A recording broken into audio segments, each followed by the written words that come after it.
nós estamos falando sobre perdas dos vínculos familiares. E perda dos vínculos familiares é quando uma massa crítica de uma sociedade começa a ser subtraída desses relacionamentos existenciais. As pessoas começam não mais a saber quem é pai, quem é mãe, quem é marido, quem é mulher, quem é filho, e etc. Não é?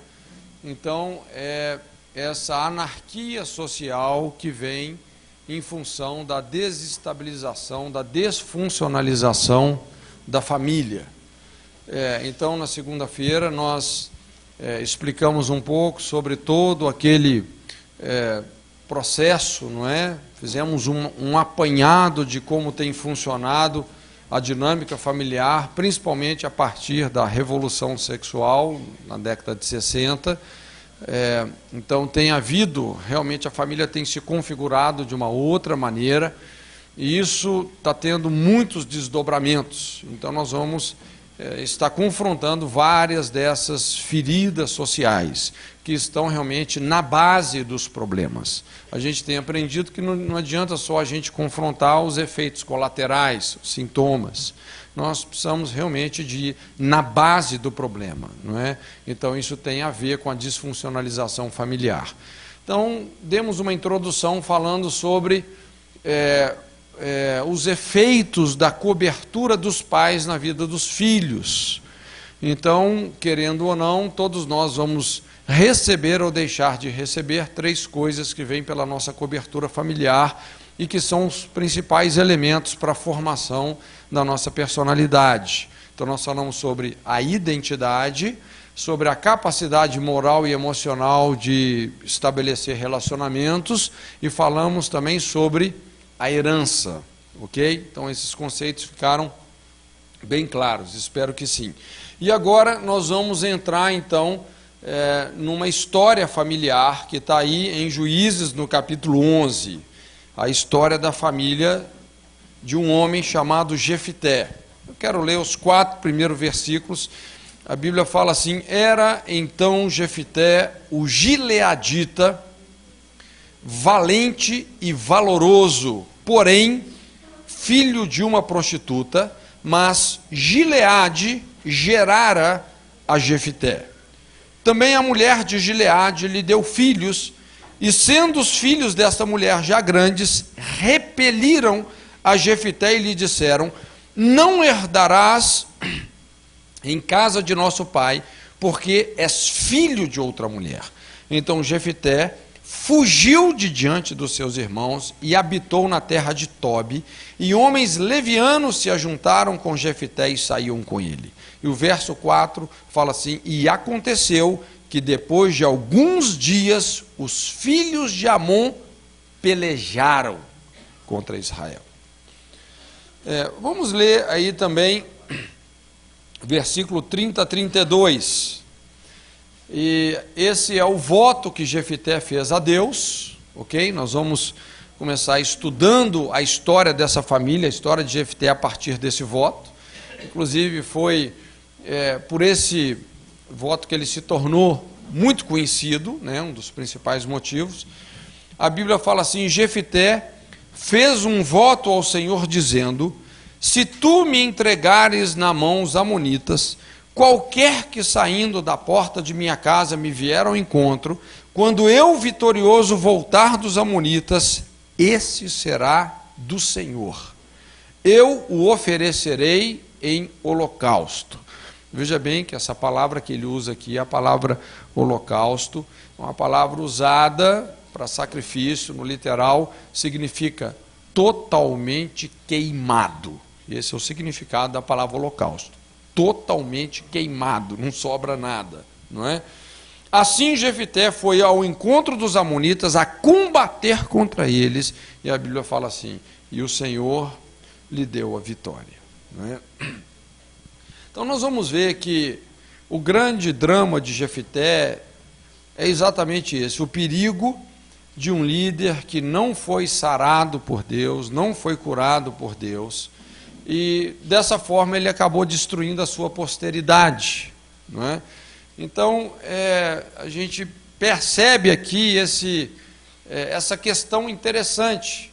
Um homem que, apesar de ter crescido na terra do bálsamo, em Gileade, a terra da cura, não foi sarado. E realmente, quando ele se colocou numa rota de colisão contra o inimigo, contra os amonitas, realmente ele foi duramente retalhado. Então, de certa forma, nós temos aqui a história de um grande líder, um líder que, de certa forma, teria tudo realmente para dar certo, nós vamos ver. Porém, deu muito errado, as coisas saíram muito mal para Jefté.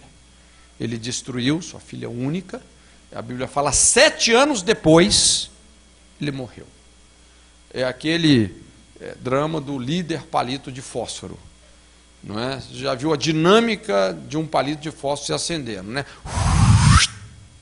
Depois fica só aquela estrutura queimada. Então, realmente, ele teve uma projeção muito grande, ele causou um impacto muito grande, ele incendiou, mas ao mesmo tempo que ele incendiou, a estrutura dele queimou, foi praticamente destruído. Mas vamos ver aqui, então, a partir desse voto que ele fez. Veja bem, Jefté, ele estava diante de uma guerra, de uma situação de guerra contra os amonitas, e ele abre a boca dele e ele faz esse juramento, ele faz esse voto com Deus. E ele fala: Senhor, olha, eu quero tanto essa vitória, eu preciso tanto disso, que se o Senhor me der essa vitória, quando eu voltar para minha casa, a primeira pessoa que sair pela porta da minha casa para se alegrar comigo na minha vitória, eu vou queimar. Eu vou sacrificar a ti, Senhor. Então esse foi o voto que ele fez a Deus. O que levaria uma pessoa a fazer um voto como esse? Essa declaração, quando ele fala assim: qualquer que saindo pela porta da minha casa, isso indica, de alguma forma, ele estava expondo a sua família. Ele estava abrindo uma porta para alguém ser destruído, não é? Aquela história, né? Às vezes algumas pessoas brincam, falam: não, acho que ele estava pensando na sogra, não é? Alguém assim. Mas a gente sabe que Jefté tinha uma filha única, ok? E, obviamente, quando ele fez esse voto, ele precisou de contabilizar a possibilidade de que essa pessoa viesse a ser sua própria filha, a filha única, não é? Se calculadamente ele tivesse disposto a sacrificar a filha pelo sucesso pessoal, o que levaria um pai a isso? Irmãos, e essa é a grande questão, a grande pergunta para essa geração.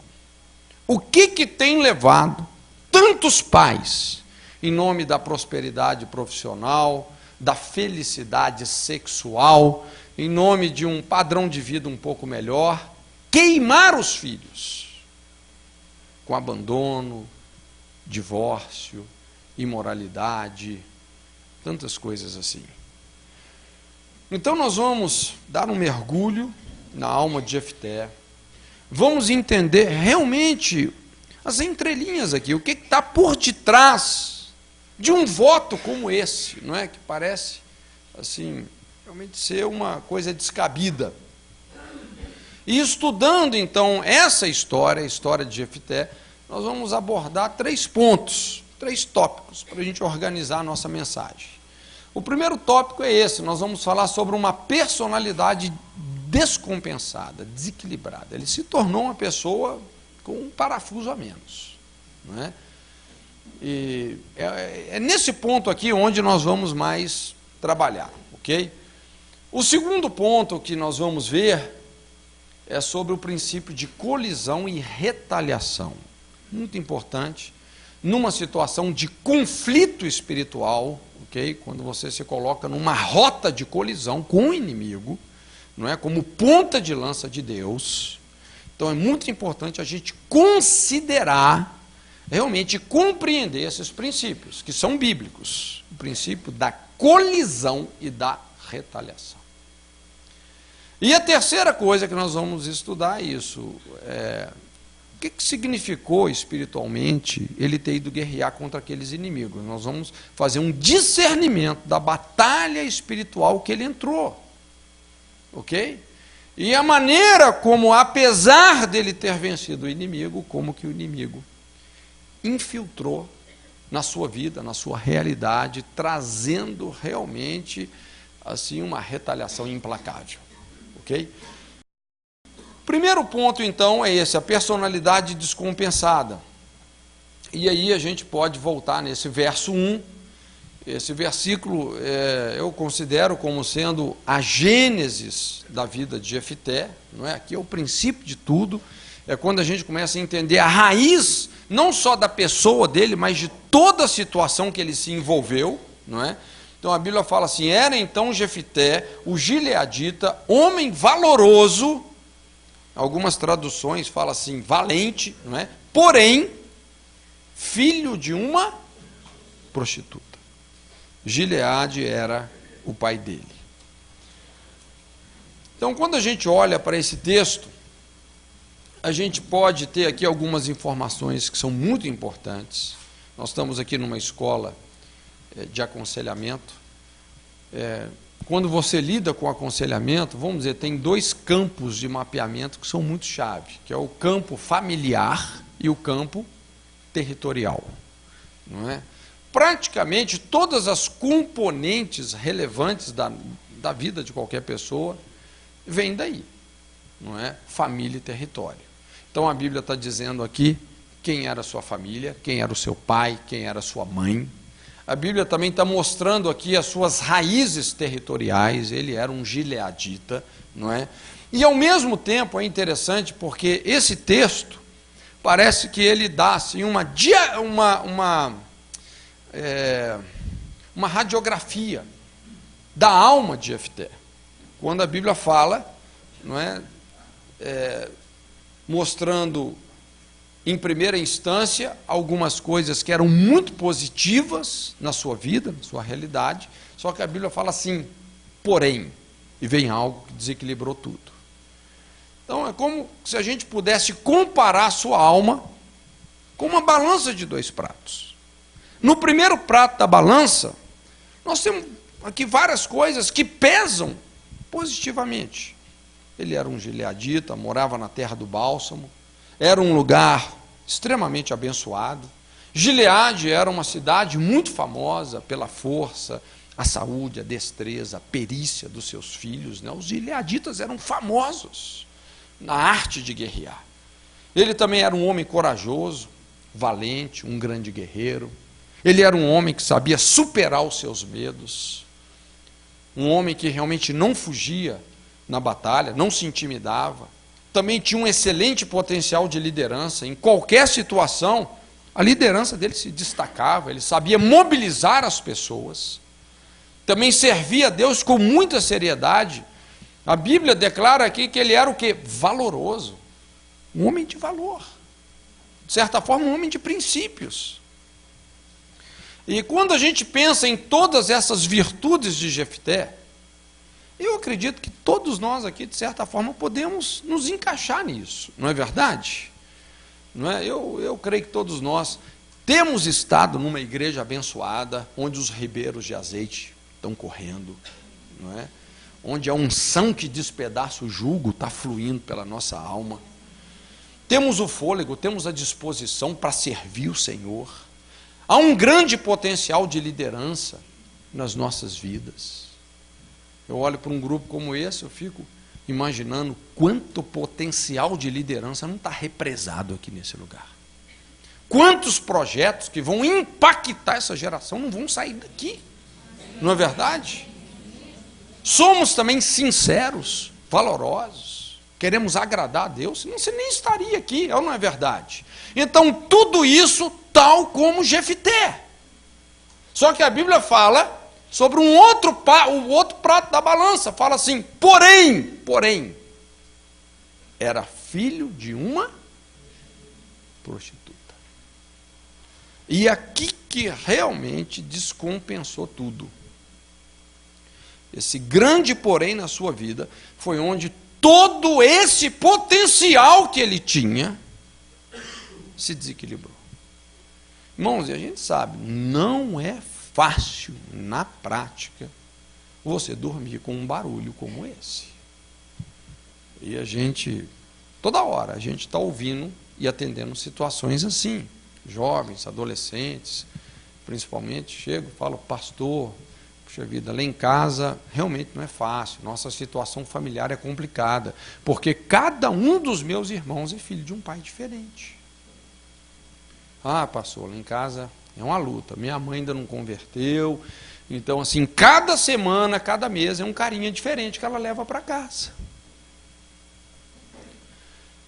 Eu sei que hoje na sociedade não tem tanto esse peso como tinha antigamente, né? Porque hoje, você sabe, já não existem mais prostitutas, existem profissionais do sexo. Não é? Mas mesmo assim, quando você pensa numa criança, num adolescente, que tem que conviver com uma situação vergonhosa praticada por uma mãe, irmãos, emocionalmente, espiritualmente, é altamente destrutivo.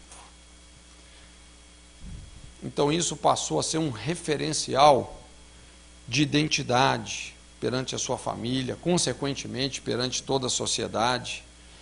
E o peso de uma herança como essa, gente, de uma influência como essa, pode distorcer muita coisa no desenvolvimento emocional, psicoemocional de qualquer indivíduo. Jefté estava debaixo de um terrível legado de rejeição, imoralidade. Quando ele se entendeu como gente, ele descobriu isso, que ele era um homem maldito, discriminado, estigmatizado pela sociedade. Era literalmente a expressão da vergonha do pecado do pai.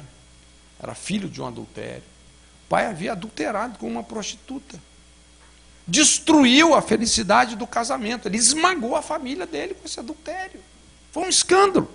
E Jefté era o resultado, o fruto dessa tragédia. Filho de um adultério. E isso começou, então, na medida que ele ia crescendo, se entendendo como gente, isso foi consumindo ele por dentro.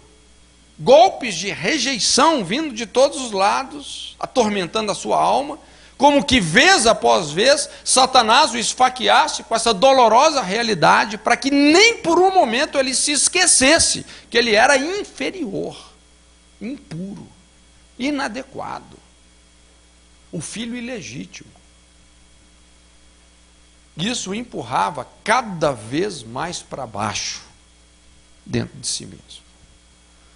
Irmãos, veja bem, o ataque mais fulminante de Satanás é rejeição. Esse é o princípio do império das trevas. Rejeição. Não é? Rejeição é algo que se infiltra com tanta propriedade, tanto poder na mente da pessoa, que produz orfandade e esterilidade. Na verdade, toda maldição familiar, ela é propagada primariamente pela rejeição. Então, aquilo que nós explicamos, o reino de Deus funciona pela aceitação. É o princípio da aceitação e da aprovação. Deus nos ama e nos aceita incondicionalmente, e Ele nos aprova, lógico, condicionalmente. Isso depende das nossas escolhas, dos princípios, das motivações que nós estamos exercendo. Mas o reino de Satanás é um reino de rejeição, de comparação, de discriminação. Não é? Então, esse é o ataque mais fulminante de Satanás, é a rejeição. Eu tenho uma aula que eu gosto muito, chamada O Ciclo da Ferida, baseado em Provérbios 30, de 11 a 14, quando a Bíblia fala sobre aquelas 4 gerações. Então, a gente constrói um entendimento sobre o processo de construção de uma ferida. Como é que você constrói uma ferida? Então, inspirado nessas 4 gerações, a gente fala sobre 4 processos para você construir a ferida. O processo da abertura da ferida, o processo da espiritualização da ferida, o processo da compensação da ferida e o processo da propagação da ferida. O primeiro processo é esse, abertura da ferida. Como é que uma ferida se abre? Cada vez que uma carga de rejeição, começa com a rejeição, cada vez que uma carga de rejeição, de injustiça, de traição, é correspondida com rebelião, de maneira ativa ou passiva, diante daquela rejeição, ou você reage ou agredindo, ou se auto-rejeitando, você sonegou o perdão, abriu a ferida. É o processo da abertura da ferida. Na verdade, a coisa mais importante não é a rejeição, mas é como você interage com ela. Não importa tanto o que fizeram contra nós, importa o que nós estamos fazendo com isso que fizeram contra nós. As nossas escolhas vão determinar o nosso caráter, e o nosso caráter vai determinar o nosso destino. Então, se diante de uma carga de rejeição, você se rebela, você sonega o perdão, e você reage ou agressivamente, ou passivamente, se auto-rejeitando, se inferiorizando, abriu a ferida. Obviamente, irmãos, quando nós chegamos na igreja, quando você veio para o Evangelho, como é que a gente chega na igreja? Com essas feridas, é ou não é verdade? Por causa, principalmente, das exigências que o mundo faz para sermos aceitos. São muitas exigências. Chega ferido. Eu perguntar aqui, quantos já foram rejeitados? É uma pergunta idiota, porque todo mundo já foi. Pelo menos por enquanto, Satanás é o príncipe desse mundo, não é verdade? Só que quando nós chegamos na igreja, o que acontece? Ao invés de nós nos vulnerabilizarmos diante de Deus, nos quebrantarmos, nos expormos, não é? Abrirmos o nosso coração, muitos de nós começamos, na verdade, a construir os nossos relacionamentos em cima de um estereótipo de espiritualidade, tentando manipular o respeito espiritual. É um negócio engraçado, né? Às vezes as pessoas chegam numa igreja, tem sempre aquela pressão de você ter que se mostrar como alguém que é santo. Não é verdade? Parece que tem uma pressão sobre isso. Não tem aquele ambiente susceptível para você ser você mesmo, para você expressar os seus sentimentos, suas fraquezas, suas fragilidades, suas dores. Não tem muito esse espaço. Então o que a gente percebe é que muita gente entra até por esse caminho aí da espiritualidade ou do misticismo, fazendo, às vezes, do ministério uma plataforma para espiritualizar as feridas, vai construindo só essa casca, só esse estereótipo, tentando provar para os outros que você é uma pessoa que na verdade você não é. E quanto mais a pessoa constrói esse estereótipo de espiritualidade por dentro, mais destruída normalmente a pessoa se encontra. Aí vem aquela famosa síndrome dos fariseus, aquilo que Jesus confrontou, né, Mateus 23, falando sobre sepulcros caiados. O que Jesus estava querendo dizer é que quanto mais subterfúgios você precisa para se autoafirmar num padrão externo de santidade, mais rapina e podridão tem dentro de você. Esse é o processo da espiritualização da ferida.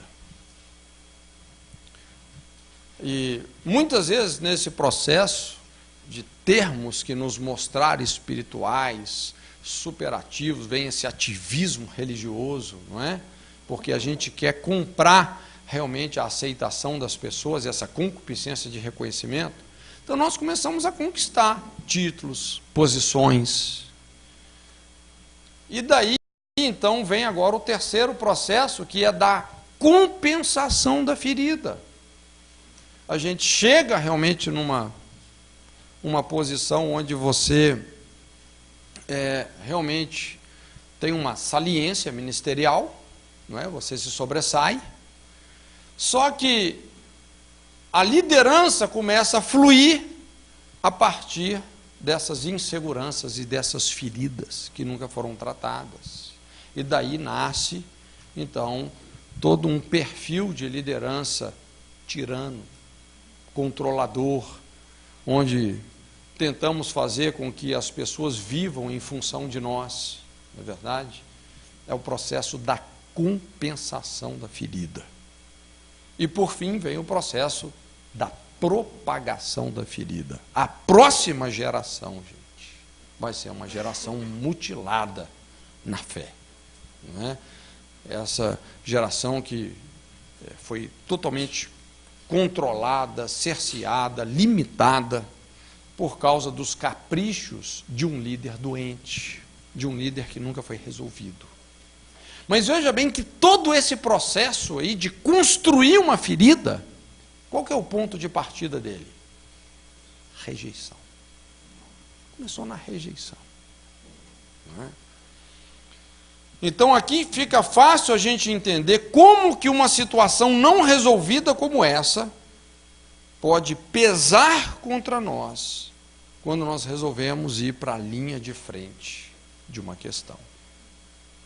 E o que a gente observa foi isso, que exatamente nessa brecha de rejeição, é que Satanás se infiltrou, não é? E começou realmente a arrancar Jefité, desconectar Jefité da sua família, das suas heranças, dessa cobertura, desses elementos que poderiam realmente protegê-lo e fazer com que ele fosse uma pessoa bem-sucedida. Então aqui um aspecto muito importante que a gente precisa de estudar é esse conceito da maldição, que nós até falamos um pouco, não é? Importante entender o princípio da maldição.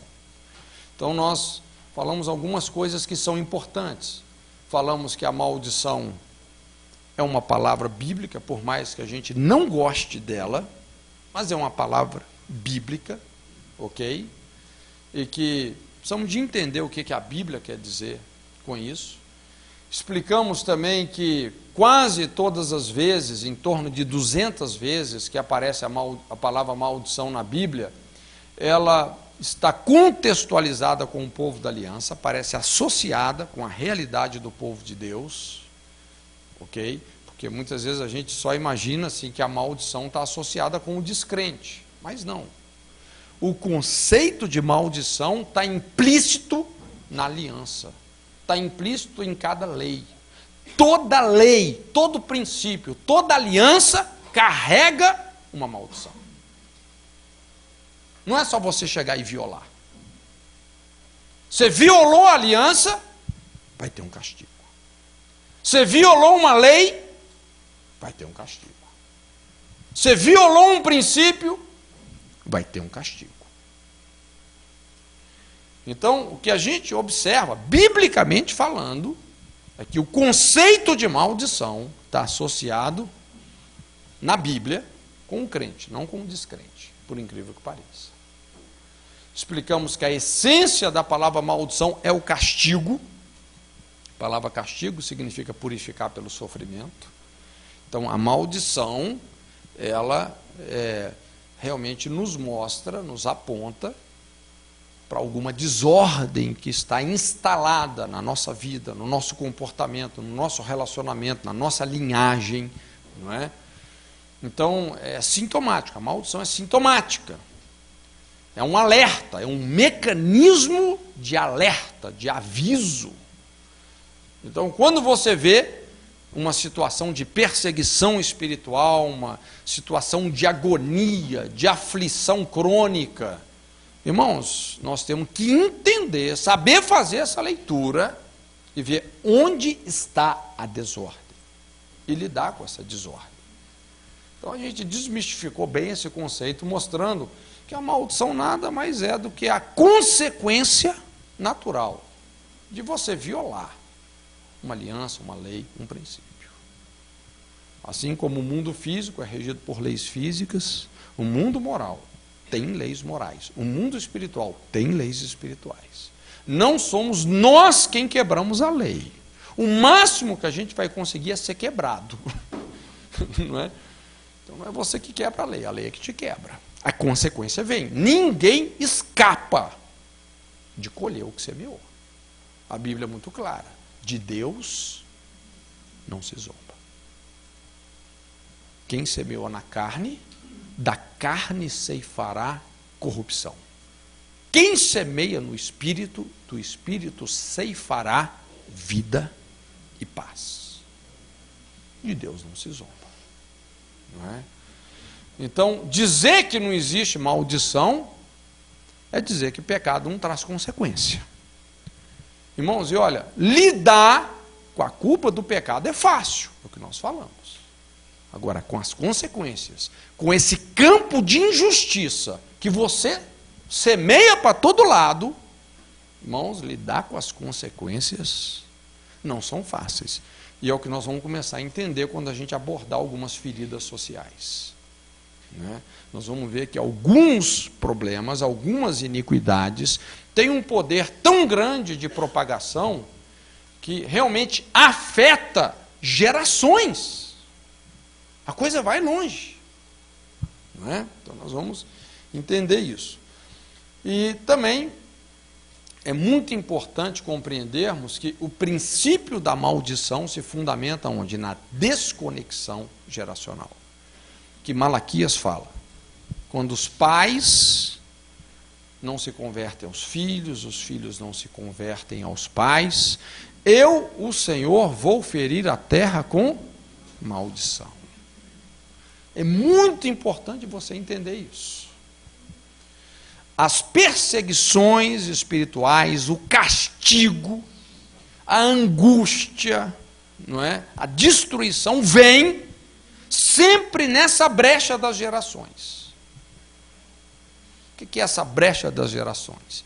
É quando a ira dos pais, o abandono dos pais, a imoralidade dos pais fica sustentando a desonra e a rebelião no coração dos filhos. Os pais já não falam mais a mesma linguagem que os filhos não querem ouvir os pais, fazem exatamente o oposto para provocar, o relacionamento é cortado no coração.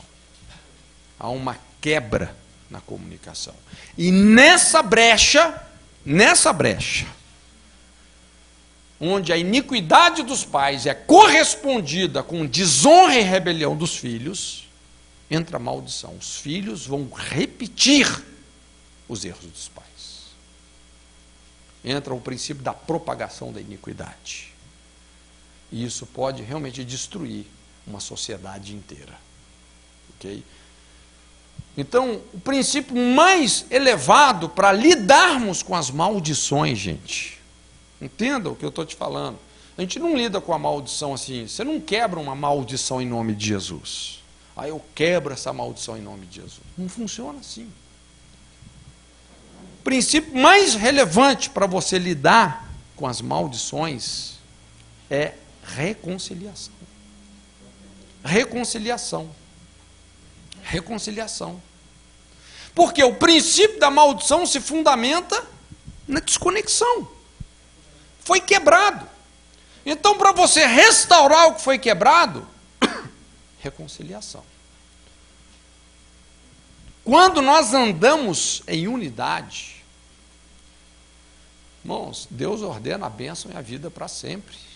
Mas uma casa dividida não subsiste.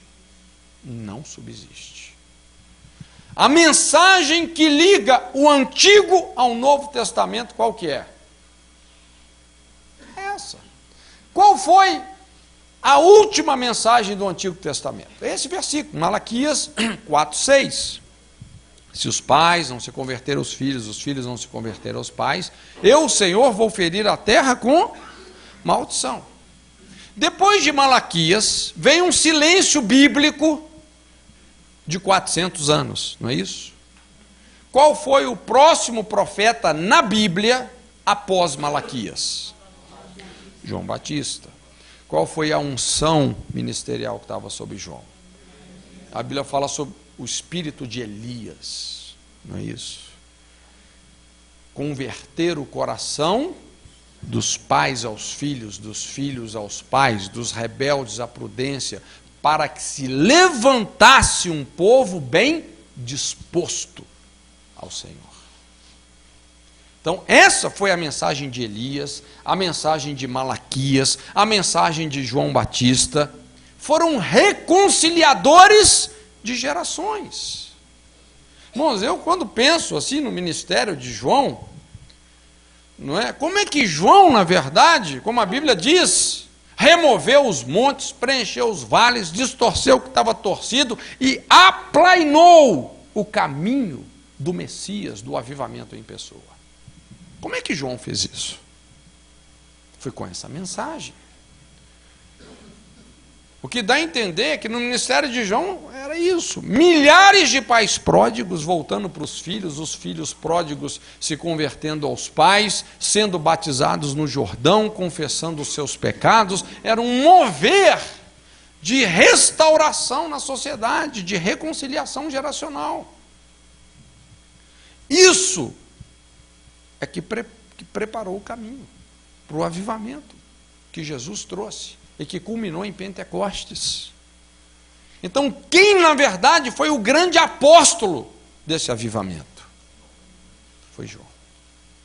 Irmãos, como é que você traz para uma sociedade um avivamento que perdura? Reconciliação geracional, restauração familiar, refundar os valores do matrimônio, da família na sociedade. Meu querido, você vai ter um avivamento, como nós falamos sobre a reforma sexual que Lutero fez, quando ele redescobriu que a escola do caráter é a família. Isso fez com que a sociedade ocidental, por causa da maneira como conceituaram a família, se tornasse a sociedade mais forte. Então, é muito importante a gente entender isso, porque o que a gente observa realmente é um alto investimento no sentido de destruir a família, de fragmentar, de perder os vínculos familiares. É o que a gente vê hoje. E é isso que nós vamos estudar, então, aí na realidade de Jefité. Nós vamos falar 5 coisas que tiraram Jefité, que arrancaram Jefité da sua família, que divorciaram ele da sua herança. A primeira coisa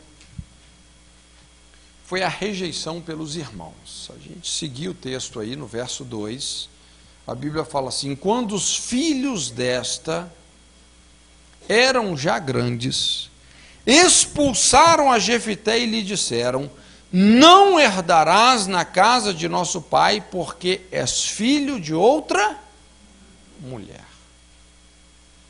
Então, veja bem, Jefité era abertamente taxado pelos meio-irmãos, filho de outra mulher, por causa da identidade que ele ganhara, lá o filho da prostituta.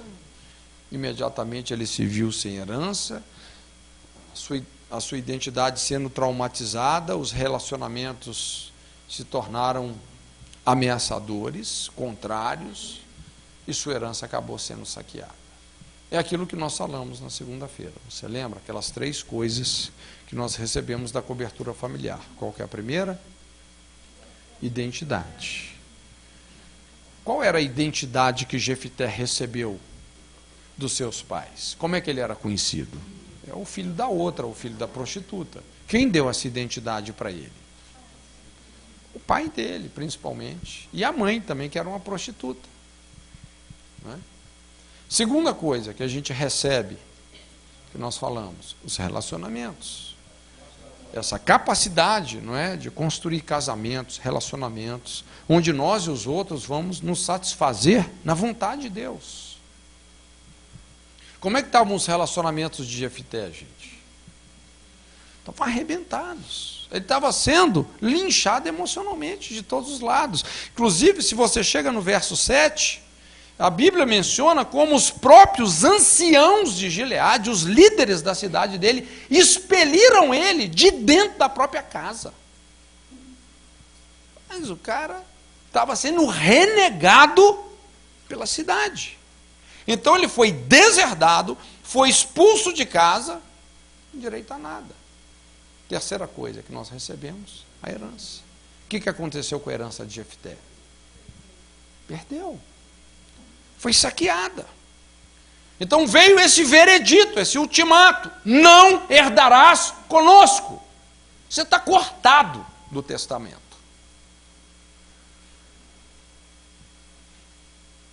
Então esse estigma, obviamente, começou a nutrir uma ferida muito grande na sua vida.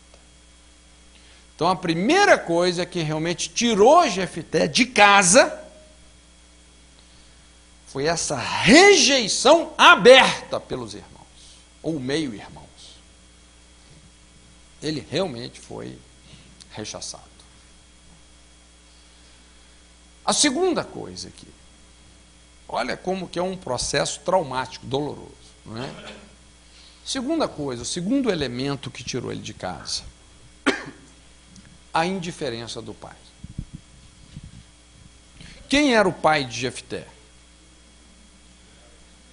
Era um homem chamado Gileade, o mesmo nome da cidade. De bálsamo, o pai dele não tinha nada. E Gileade realmente parece não fazer absolutamente nada para resolver uma situação que ele tinha criado. Quem criou essa situação toda? Foi ele, o pai. Enquanto Jefté sentia as consequências de ser um filho ilegítimo, o filho do adultério do pai, o Gileade, o próprio pai, sentia a culpa, calado, desmoralizado. Não é isso? Um homem que perdeu a voz. Na verdade, gente, tem três coisas que Satanás intenciona destruir na vida do homem. Três coisas. Que no fundo elas são as mesmas coisas, mas de uma forma um pouco diferenciada. Tem três coisas que Satanás deseja destruir na vida de um homem: a identidade, a voz e a autoridade. Quando você até considera uma situação assim bem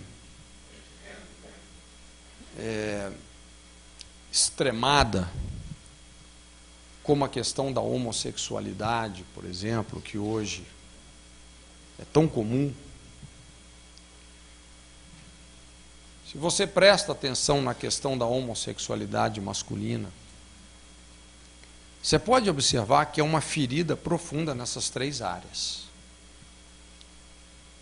Primeira coisa é a identidade. Nós já falamos alguma coisa sobre identidade, mas talvez o principal alicerce da identidade, qual que é? Qual que é o principal alicerce da identidade? É a sexualidade. Quando Deus criou o homem, como é que a Bíblia mostra essa criação? Criou, pois, Deus o homem à sua imagem e semelhança. Imagem e semelhança moral. Não é com o seu nariz igual ao de Deus, a orelha, não. Imagem e semelhança moral. E fala assim: macho e fêmea os criou. Qual que é a base da identidade humana? Deus colocou uma base aqui: macho e fêmea. Macho e fêmea. Irmãos, essa é a primeira pergunta da existência de um indivíduo. Quando você vê uma mulher grávida, qual que é a primeira pergunta que você faz sobre essa criança? Como é que vai chamar? Não. Qual é o sexo? Você nem pode dar o nome sem definir o sexo.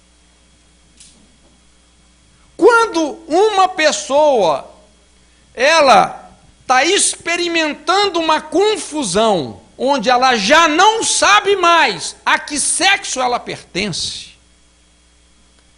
irmãos,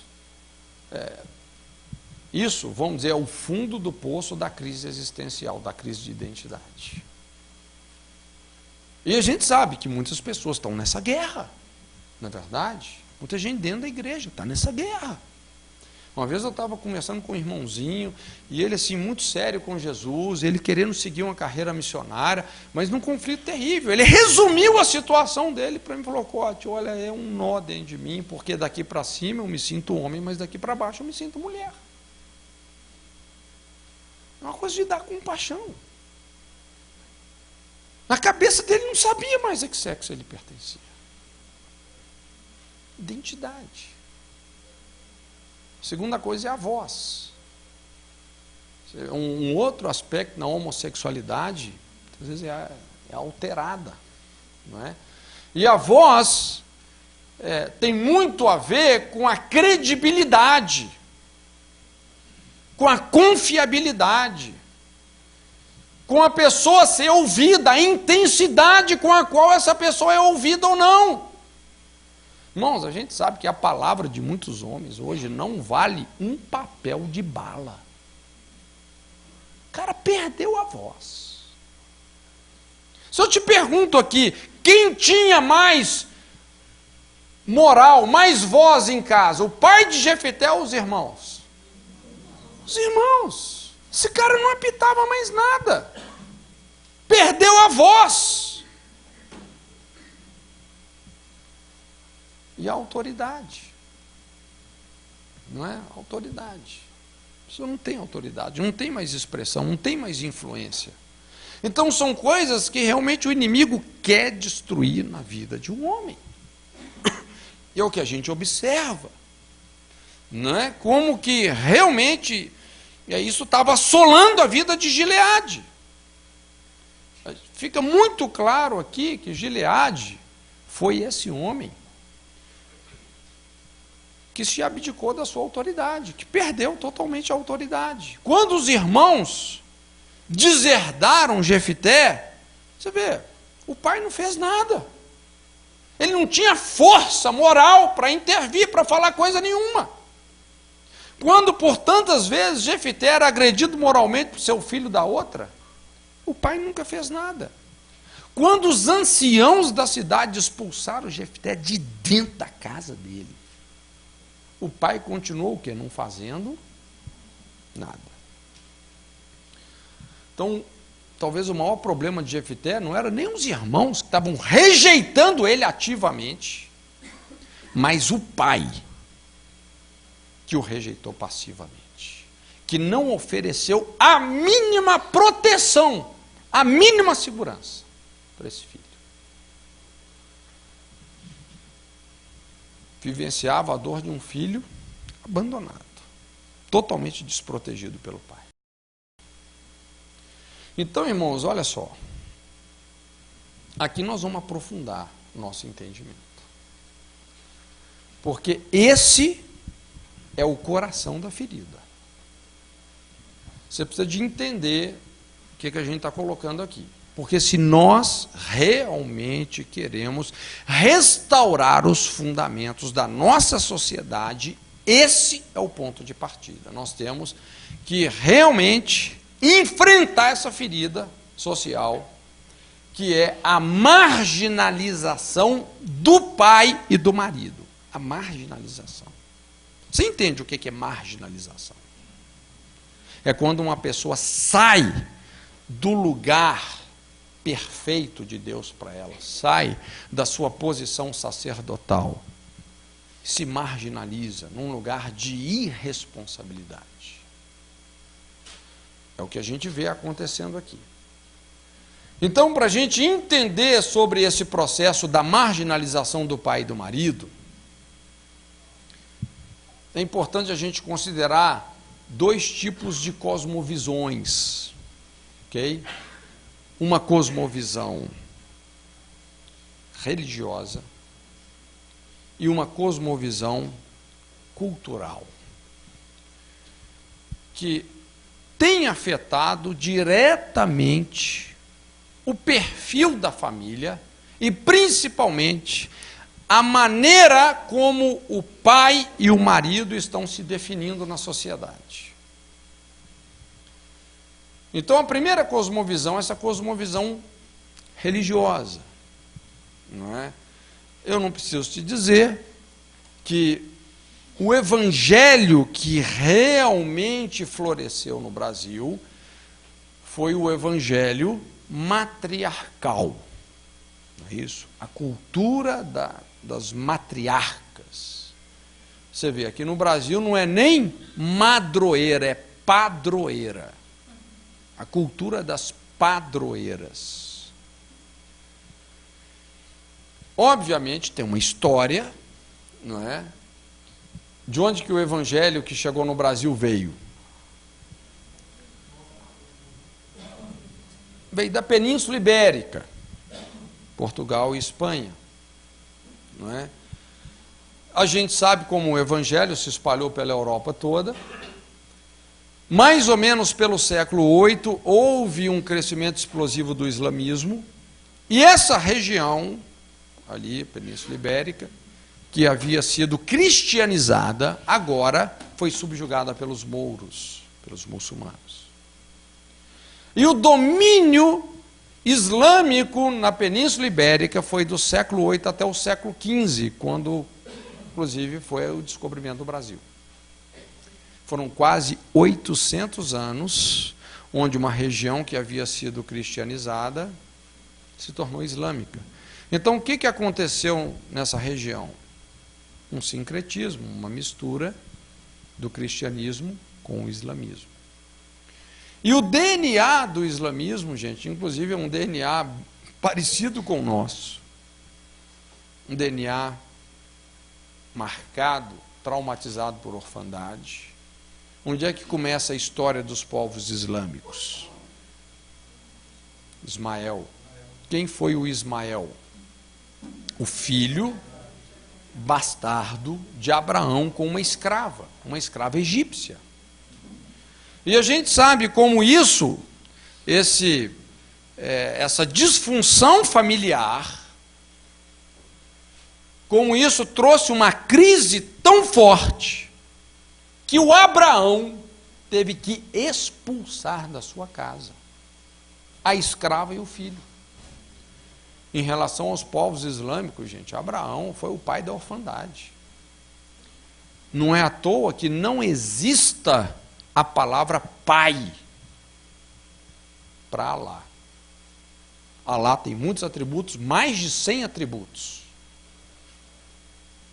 Não o atributo pai. Ele é um Deus impessoal. Tem até um livro que fala atrevi-lhe chamar-lhe de pai, que é o testemunho de uma muçulmana que encontrou a paternidade de Deus em Cristo. O que eu quero dizer é que nós recebemos um evangelho órfão, um evangelho sem pai, que você precisa de intercessores e intercessoras para chegar ao pai. Não é? Então, quando a gente olha toda essa cultura de idolatria, não é? Você olha, por exemplo,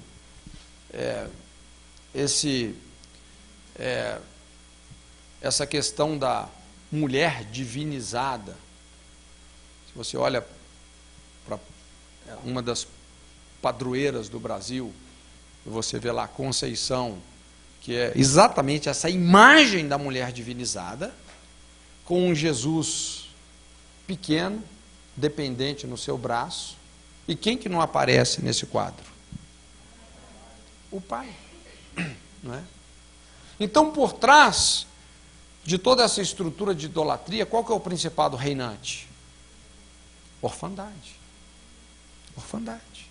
E isso, gente, essa cosmovisão religiosa órfã da figura da mãe solteira, mulher sem cabeça, isso encarnou na sociedade brasileira.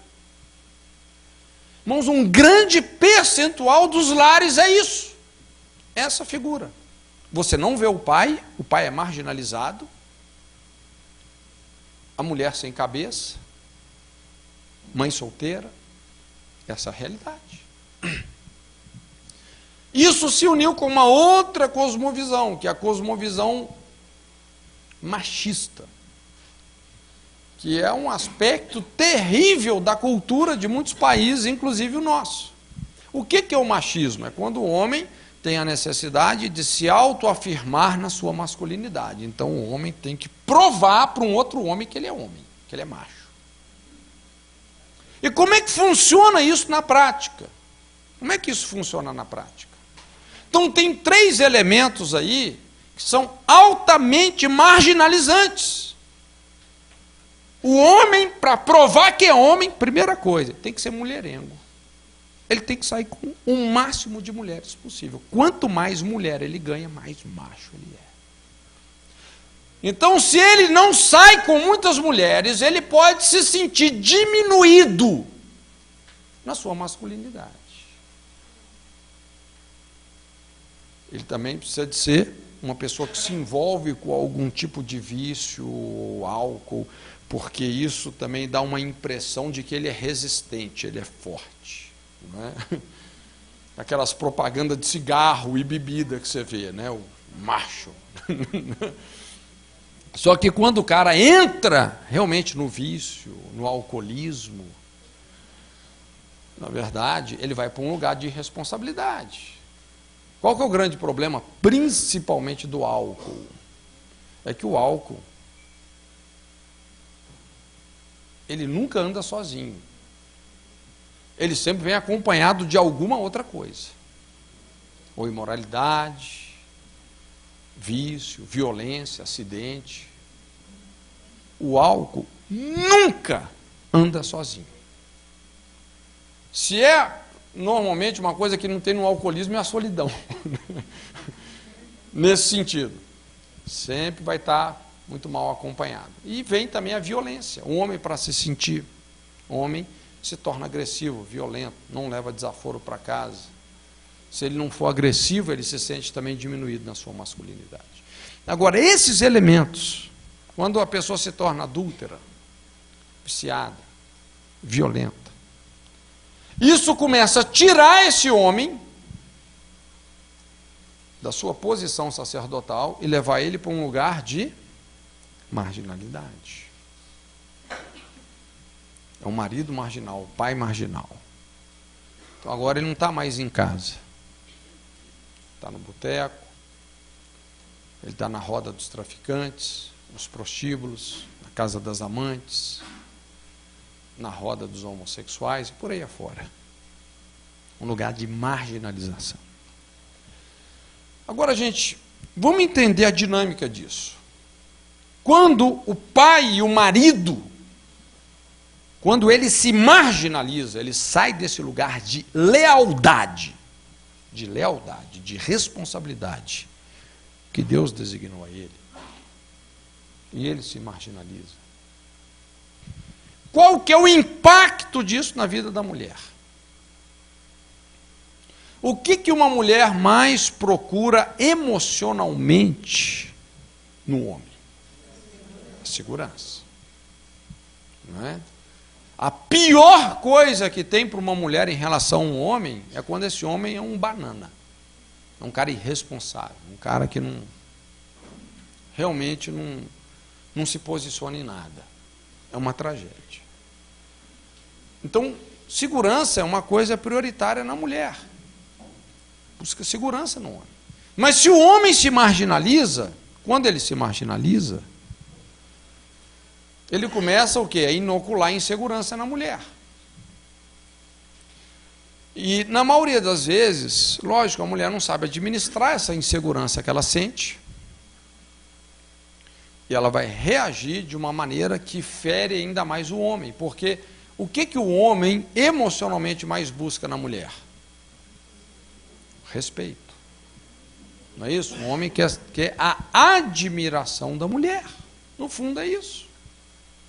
O homem quer a admiração da mulher. A pior coisa que tem para um homem é quando a mulher desrespeita, desonra o marido na frente dos amigos. Gente, isso é a morte para qualquer homem. Não é?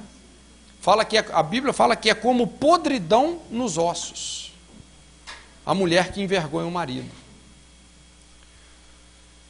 Então, quando o homem se marginaliza, a mulher se sente insegura, a mulher, inspirada pela insegurança, desrespeita esse marido.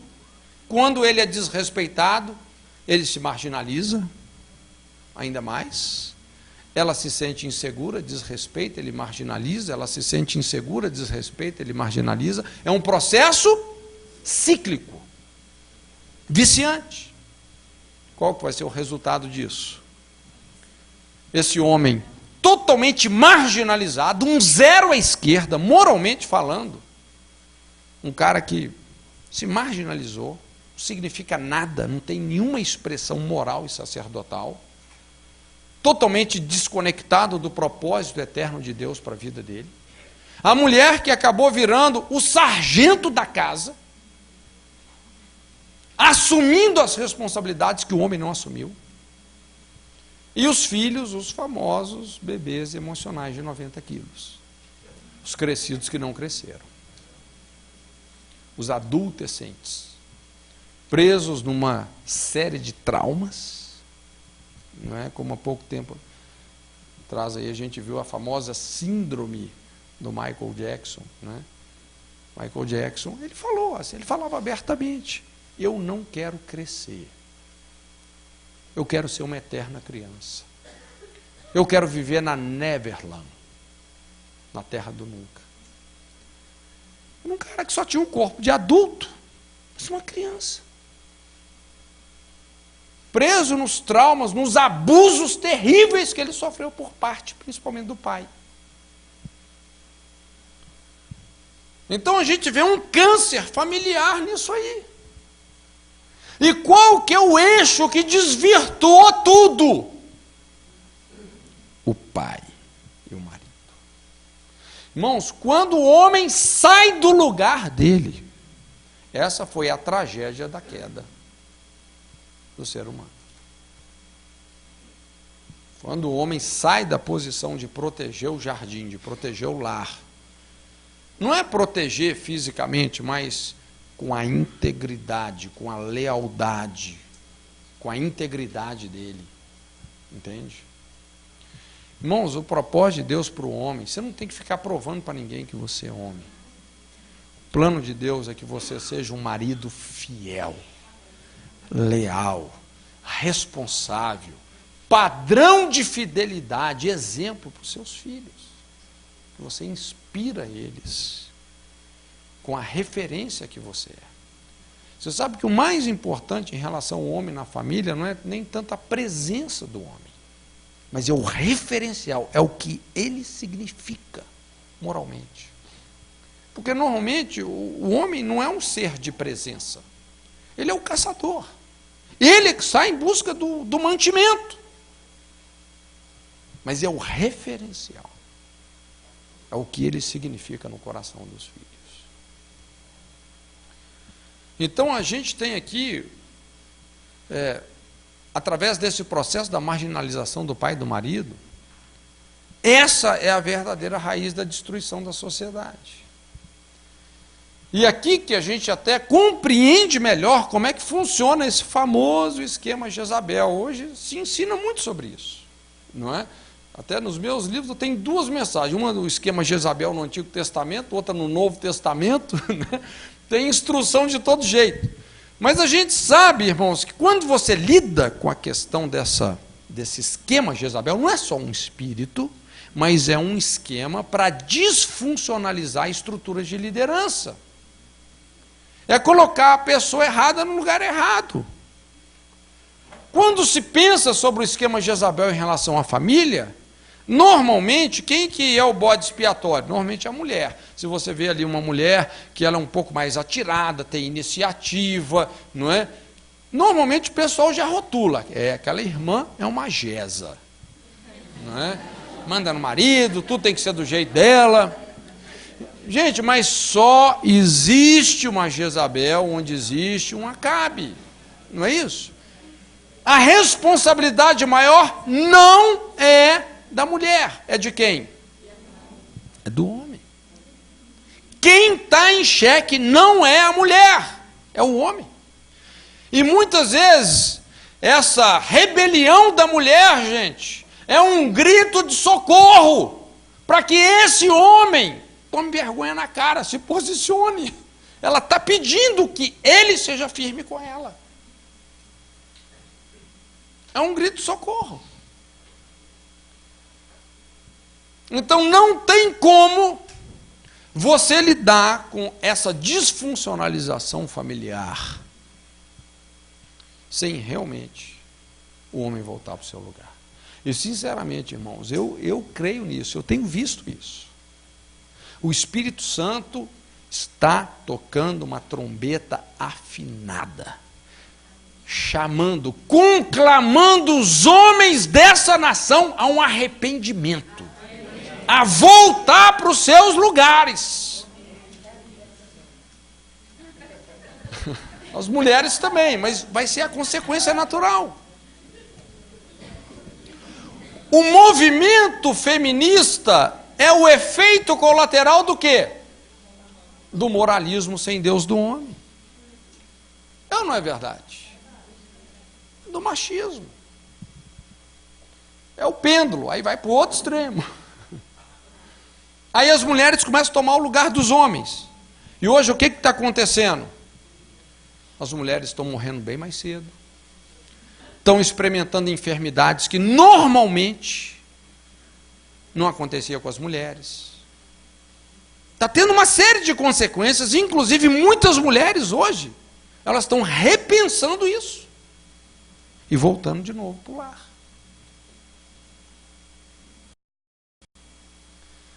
É um negócio interessante. Sempre tem uma questão que intriga muita gente que trabalha com pessoas. E é o que a gente observa. Eu vou em muitas igrejas, a gente sempre se depara com isso. Em muitos lugares ainda está começando a mudar, mas em muitos lugares é assim. Muitas igrejas são literalmente carregadas nas costas pelas mulheres. Há um tempo atrás, estava numa igreja inclusive muito conhecida, e um dos pastores abrindo o coração, falou: Cote, aqui é uma luta. Você faz um evento para mulheres, 4.000 mulheres. Você faz um evento para homens, 60 homens. Aquele gato pingado lá. Difícil trazer os homens para qualquer coisa que seja. Então, muita gente pergunta, essa é uma questão. Por que que os homens têm tão pouca expressão na igreja? Por que isso? E você sabe qual que é a resposta que cada vez mais a gente confirma?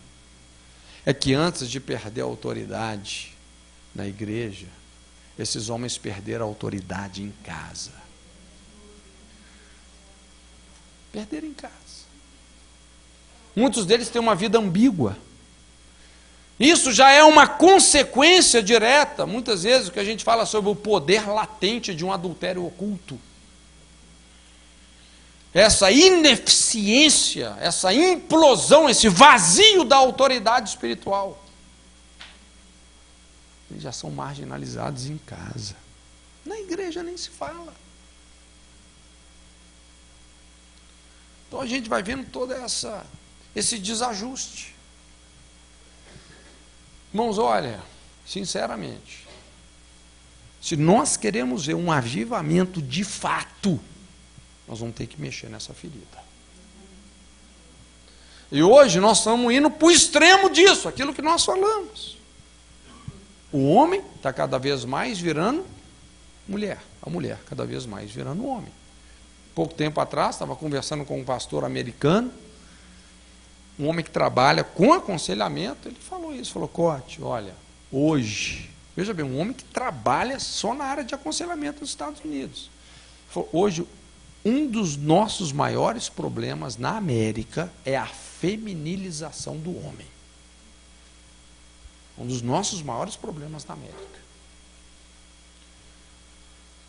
Se o homem não voltar para o seu lugar, esse lugar de responsabilidade, de fidelidade, não é? De ternura, porque para você ser firme nos seus valores, você não tem que ser agressivo, você não tem que ser ignorante, violento, muito pelo contrário.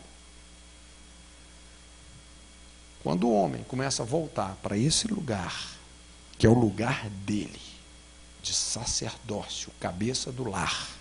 Não é que ele é maior do que a esposa, mas ele tem uma estrutura para liderar e trazer estabilidade. E quando ele assume essa posição de fidelidade, de exemplo, irmãos, é a partir daí que nós vamos refundar os valores da nossa sociedade.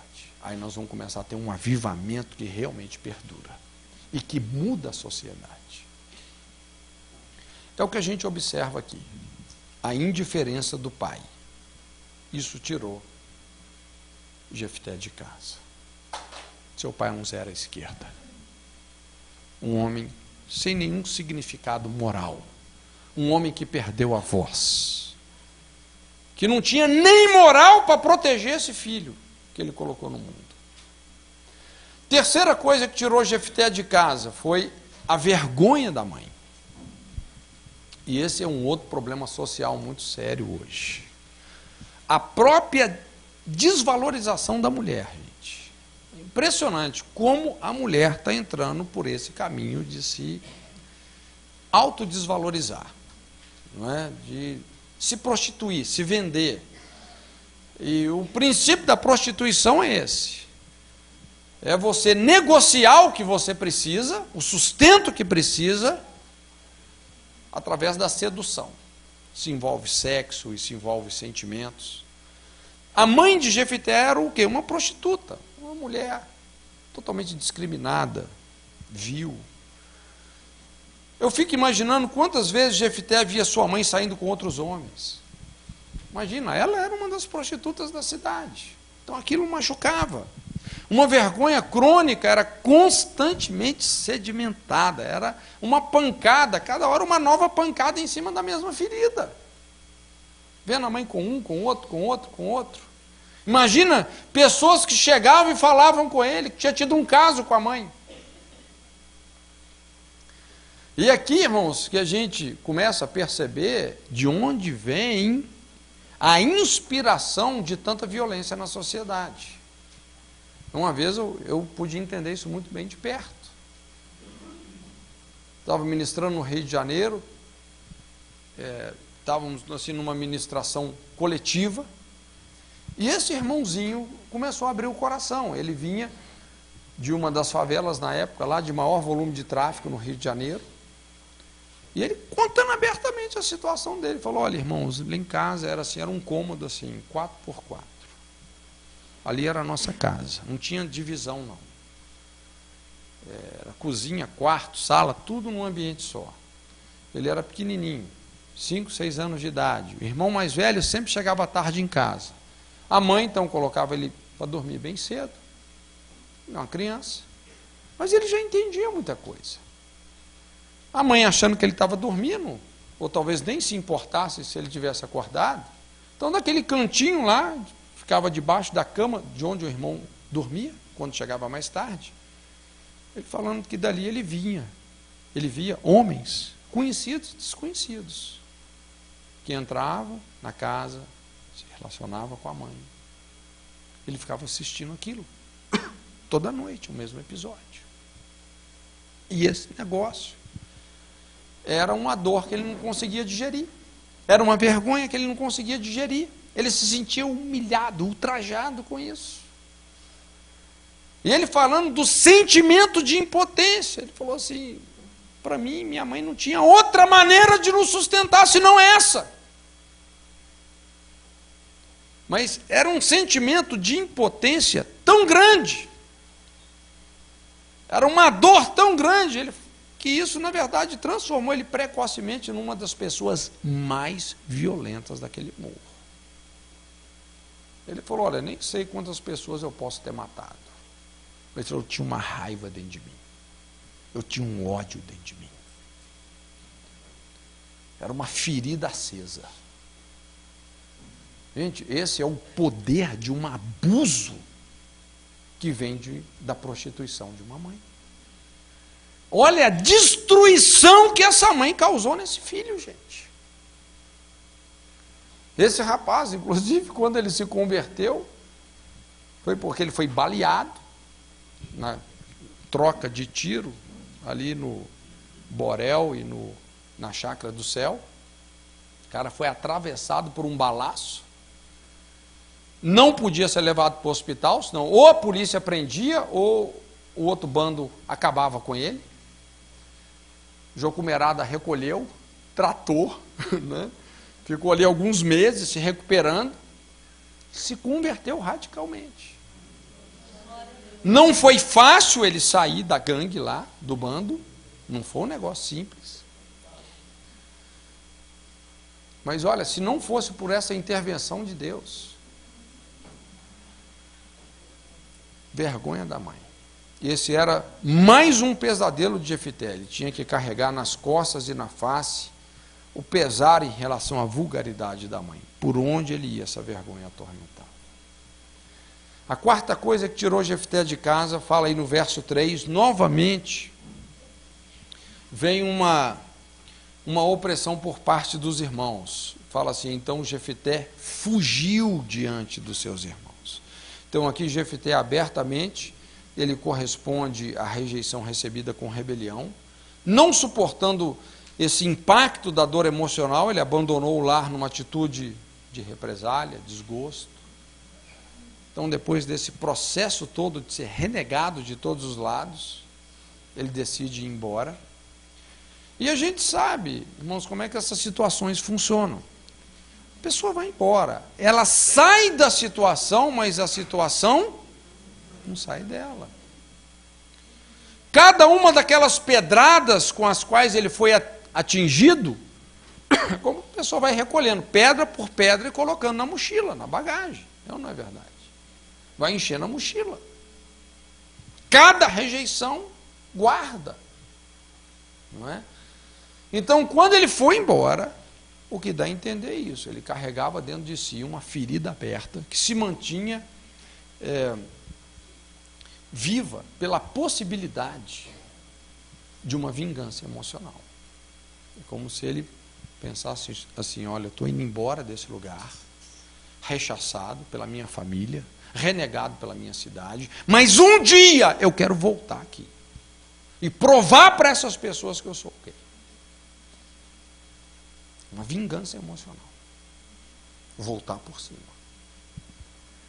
Irmãos, eu não sei se você já percebeu. Algumas pessoas, quando são duramente rejeitadas, elas desistem de tudo. Alguns entram até num processo de depressão aguda.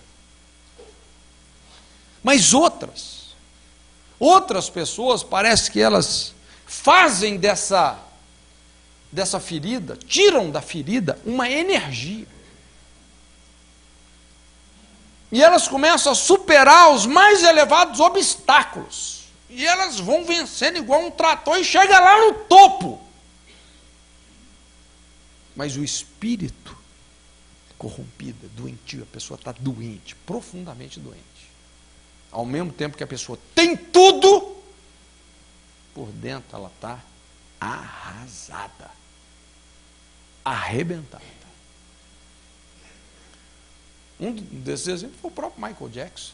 O cara chegou no topo do mundo, o top. Mas por dentro ele não se suportava.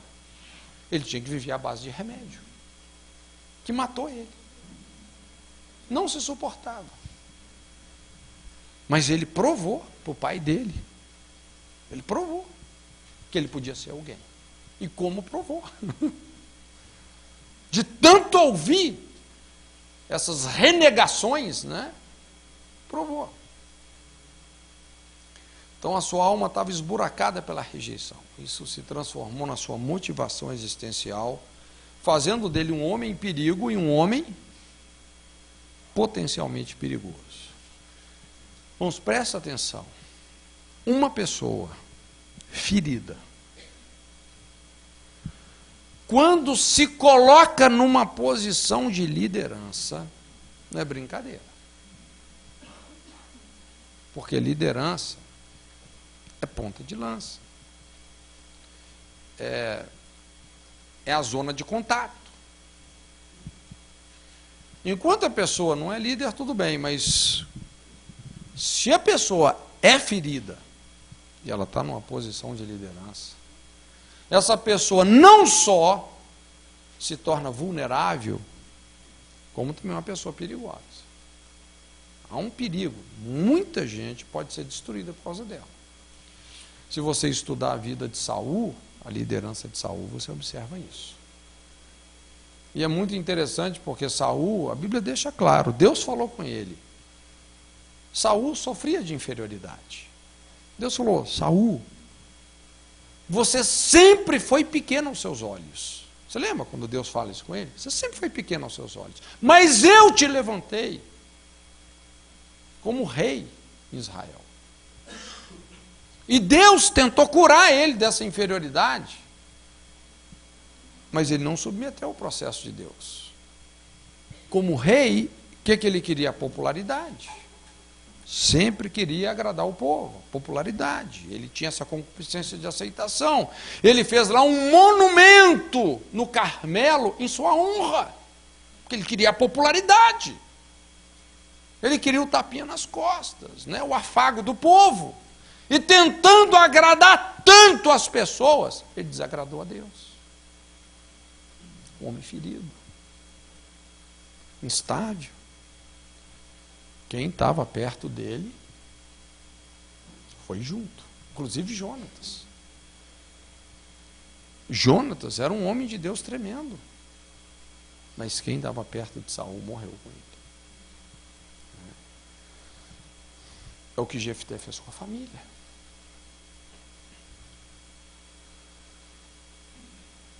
E aí vem o quinto ponto, a marginalização. E aqui nós vamos chegar numa outra ferida, irmãos, numa outra palavra que não é fácil, mas é uma ferida social que tem que ser confrontada.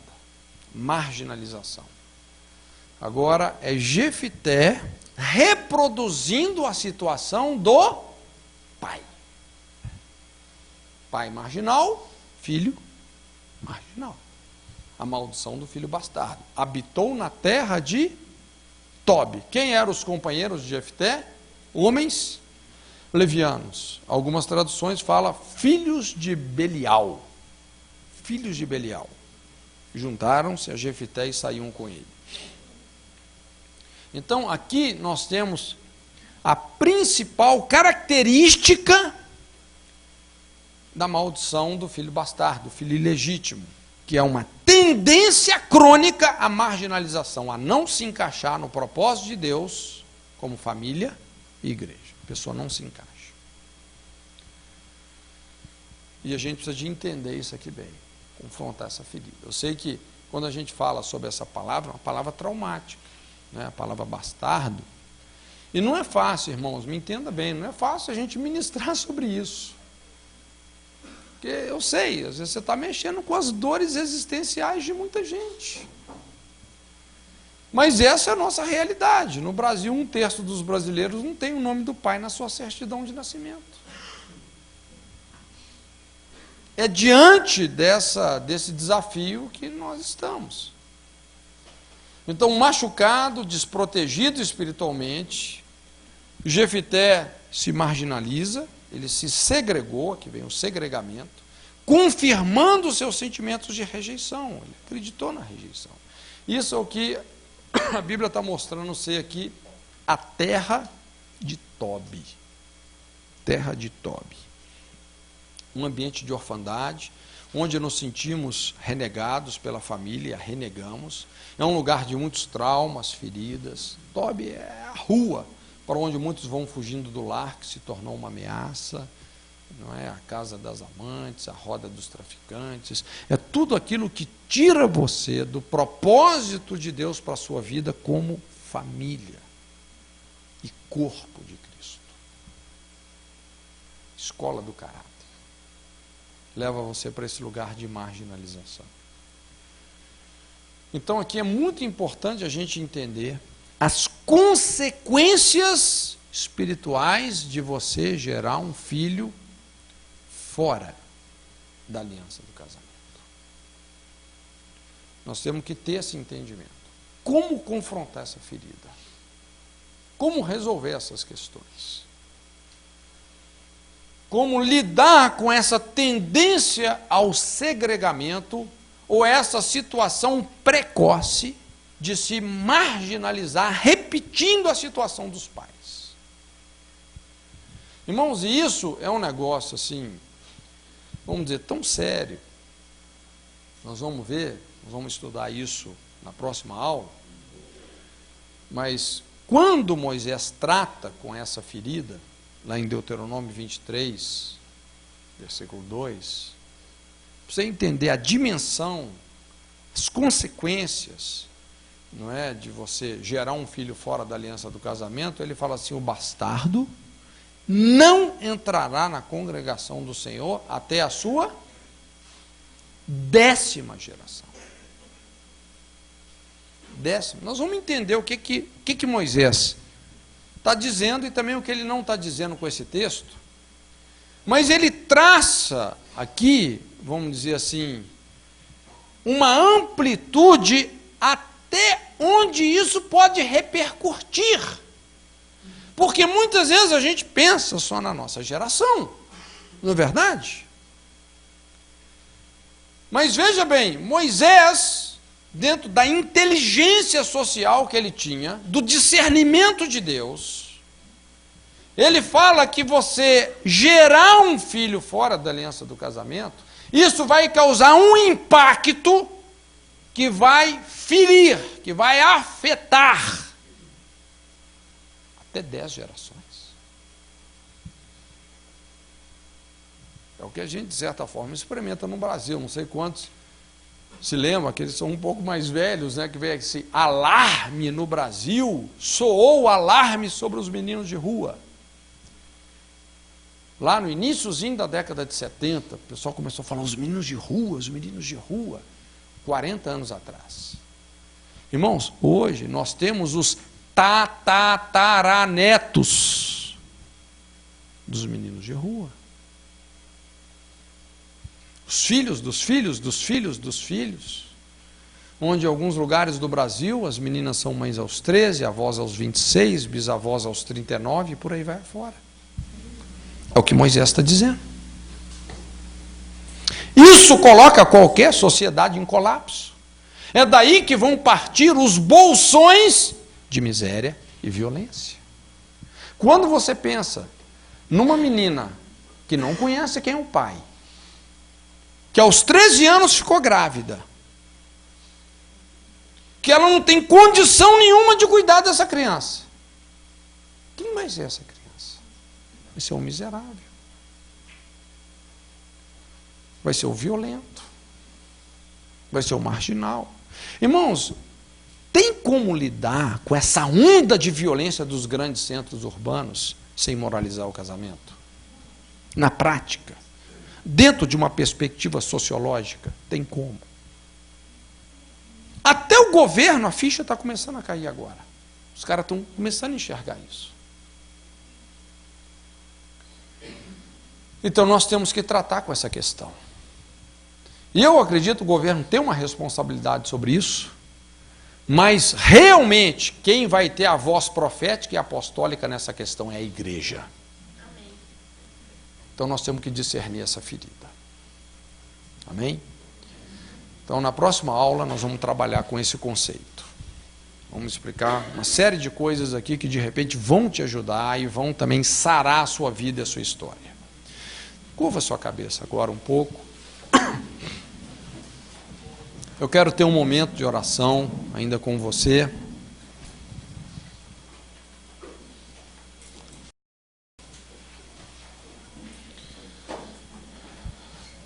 Nós falamos sobre a marginalização do pai e do marido. Ok? E eu quero orar. Quero orar com você sobre isso.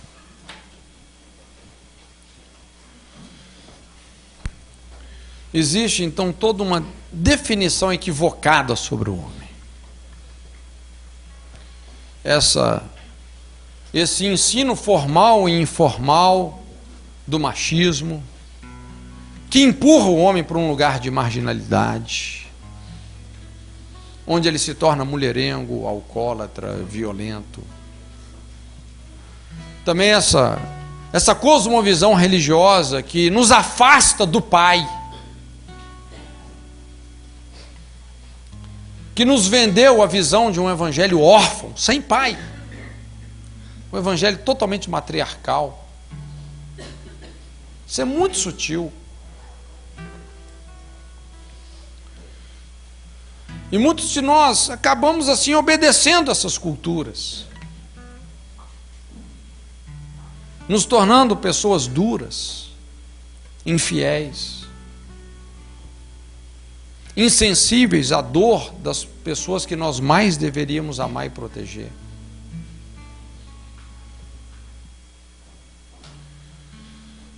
Eu quero orar com você. Eu não estou aqui hoje para fazer uma oração mágica, mas esse é um apelo de arrependimento, de mudança. Mudança. E eu creio que Deus pode abalar na sua vida o que é abalável, para que aquilo que é eterno realmente se estabeleça.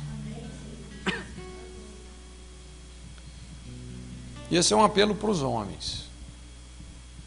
Então, se você que é homem, se você entende, dentro daquilo que o Espírito de Deus tem te convencido, iluminado, revelado, se você entende que de alguma forma,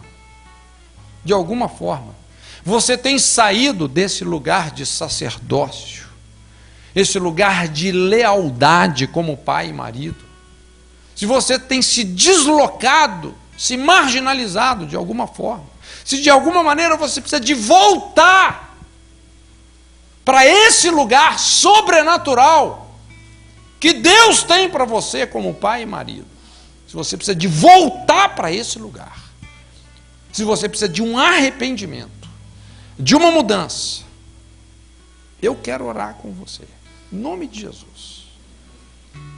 Talvez isso vai te custar muita coisa, vai desencadear um processo na sua vida que talvez Deus vai fechar muitas portas e abrir tantas outras. Muita coisa vai mudar.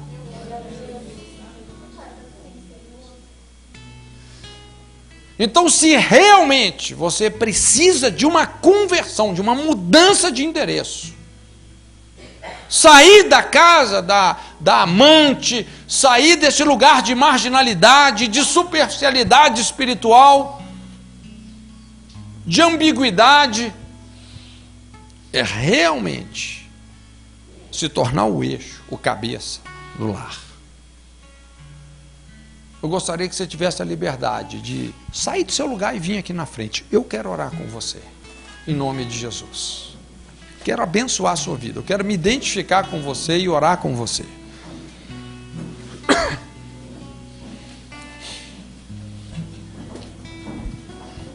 É um altar que nós estamos levantando para Deus, irmãos. Isso é um altar, não é verdade? É um altar aqui hoje.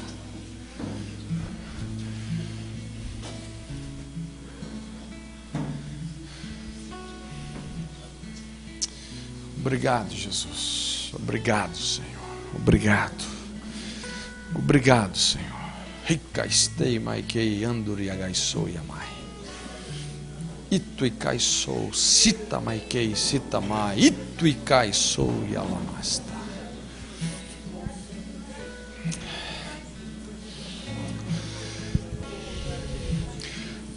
Senhor, debruça sobre esse altar nessa noite. Debruça, Pai, sobre esse altar.